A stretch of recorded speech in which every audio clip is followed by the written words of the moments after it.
A paz do Senhor Jesus. Estamos aí mais uma vez no 28º vídeo, falando a respeito da construção da Bíblia Sagrada. Como surgiu? De onde veio? Estamos falando sobre o Novo Testamento. Como foi formado? Como surgiu? Quem escreveu? Como se fechou o ano sagrado? O que é o ano sagrado? O ano sagrado, para quem não sabe, é uma régua de medir. Vamos falar agora a respeito do ano sagrado.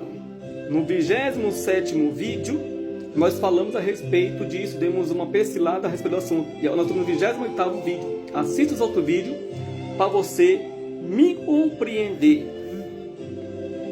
O que significa o ano sagrado? O ano sagrado significa uma régua de medir para determinar se um certo livro poderia ser medido satisfatoriamente de acordo com um padrão. Tinha que ter um padrão a seguir.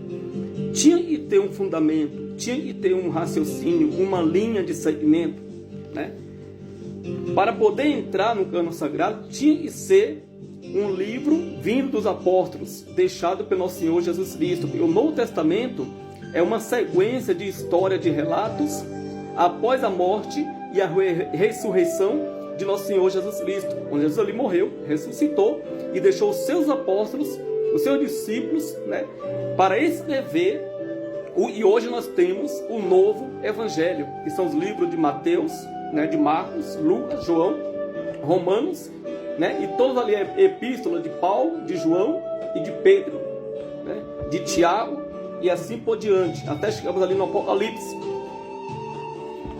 E o ano era uma régua de medir. A palavra ano foi primeiramente usada por Atanásio no século IV. Lembra de Atanásio, que ficou preso, isolado, e 17 anos estudando a Bíblia, para ter mais conhecimento a respeito da Bíblia. E nesse período, foi nesse período do século IV que os 27 livros do Novo Testamento foi listrado. Ele foi listrado os 27 livros e entrou no cano sagrado. Nenhum outro poderia entrar mais, porque o ano se fechou. Então deveria entrar só esses que realmente foi provado e era inspirado. Era a sequência da história de relatos que realmente aconteceu, de pessoas que estavam ali presentes. Por isso João diz, e eu mesmo testifico, porque estava lá, ele viu. Então eram testemunhas. Então neste cano sagrado se fechou os livros, veio dos apóstolos, é real, é verdadeiro, então entra no cano sagrado. Se veio dos apóstolos, se veio de alguém perto, próximo dos apóstolos, então é aceito. Por isso livros, anos depois, de Montano e de outros hereges, não entrou no cano sagrado, porque não tinha um segmento. A origem não era a mesma dos apóstolos.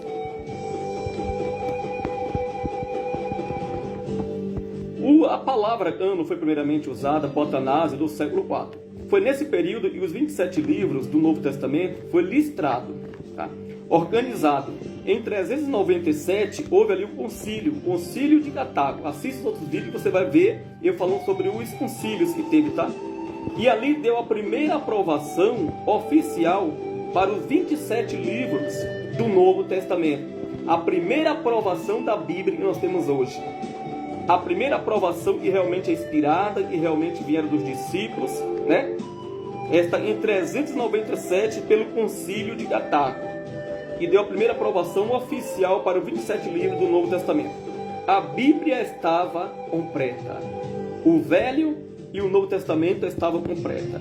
Daí em diante, em 405 d.C., veio a primeira Bíblia, a Bíblia Vulgata.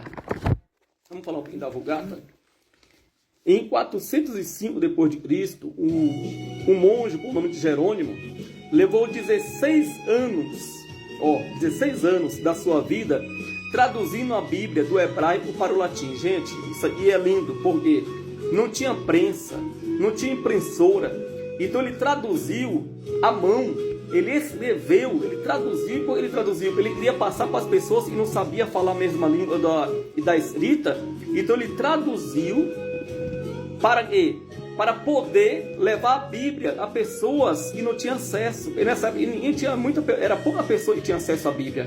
Então ele traduziu. Jerônimo levou 16 anos da sua vida traduzindo a Bíblia do hebraico para o latim.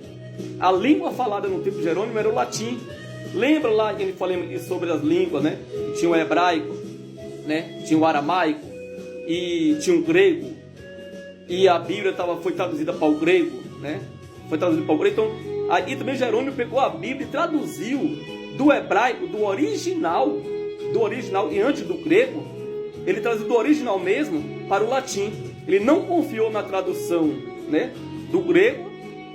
Então ele pegou a original do hebraico e tinha uns trechos em aramaico, que eu falei nos outros vídeos, vocês vão lá ver. E ele traduziu para o latim, para a língua oficial daquela época, para o povo, do latim à mão.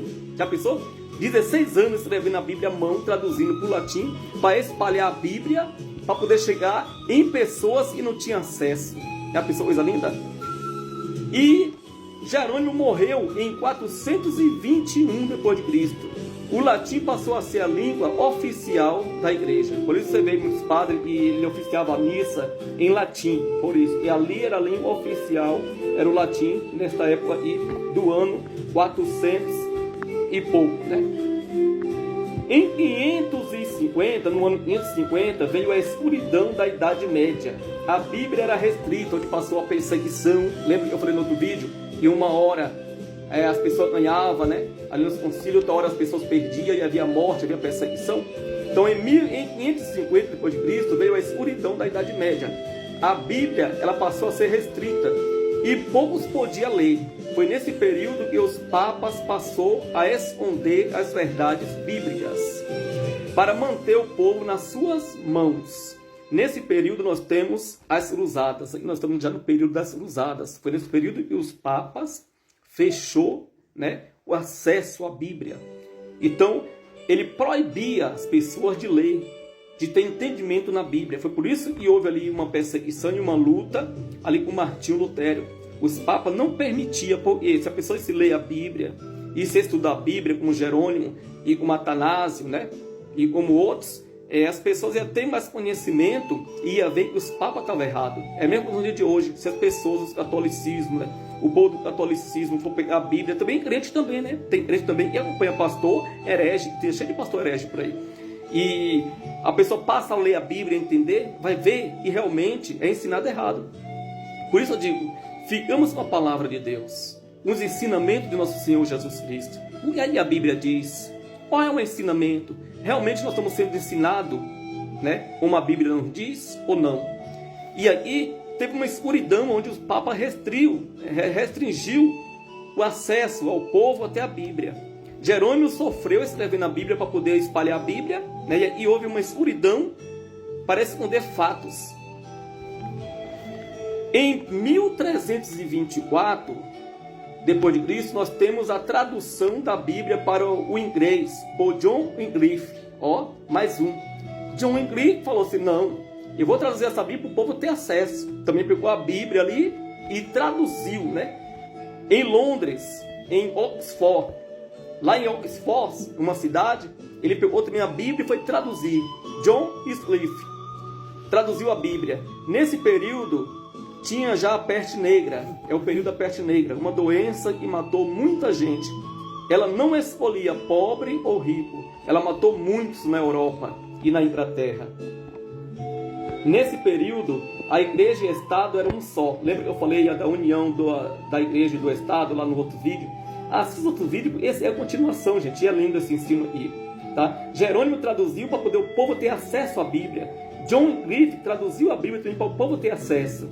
E não tinha prensa, gente, era mão, para poder o povo ter acesso, para poder ver que os papas, né, os bispos, estavam errados com seus ensinamentos. E não tinha nada a ver com os ensinamentos dos apóstolos deixados pelo nosso Senhor Jesus Cristo. Então eles passaram a estudar a Bíblia. E quando eles passaram a estudar a Bíblia, tiveram conhecimento para combater as heresias, para combater, né, os ensinos contrários. Vamos estudar a Bíblia, vamos aprender. Vamos aprender, gente, vamos estudar a Bíblia. Estude a Bíblia para não ser enganado. Deus te abençoe em nome de Jesus. Vamos para mais um vídeo em nome de Jesus. Assista os outros.